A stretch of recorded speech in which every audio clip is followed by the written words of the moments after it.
శ్రీకాకుళం జిల్లా టెక్కలికి చెందిన YCP senior నేత ఎమ్మెల్సీ దువ్వాడ శ్రీనివాస్ని వైసీపీ వదిలించుకుంటుందా అన్న చర్చకు తెరలేస్తుంది. దువ్వాడ ఎపిసోడ్ టీవీ సీరియల్ మాదిరిగా సాగుతోంది.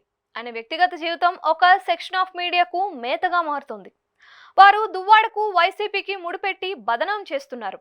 దాంతో వైసీపీ పూర్తిగా ఇబ్బందుల్లో పడుతుంది. దువ్వాడ భార్య కుమార్తెలు ఒకవైపు తమకు న్యాయం జరగాలని పోరాటం చేస్తున్నారు.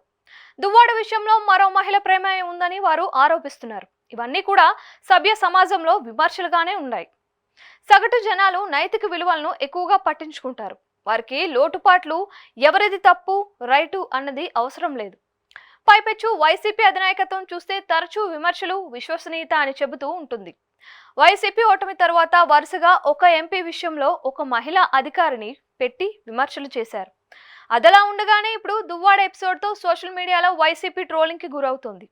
ఒక నాయకుడి కోసం పార్టీని బలిపెట్టడం సమంజసం కాదు అని అధినాయకత్వం భావించింది అని అంటున్నారు.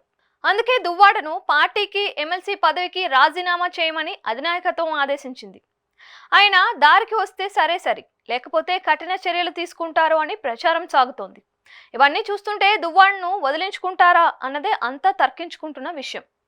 దువ్వాడ వైసీపీకి దూరం అయితే అప్పుడు ఆయన ఏం చేస్తారు అన్నది కూడా పార్టీ వర్గాలు ఆలోచిస్తున్నారు. బలమైన సామాజిక వర్గానికి చెందిన దువ్వాడకు నోరే బలం. ఆయన వైసీపీకి ఎదురు వెళ్తే అప్పుడు పరిస్థితి కూడా స్థానిక వైసీపీ నేతలు ఆలోచిస్తున్నారంట.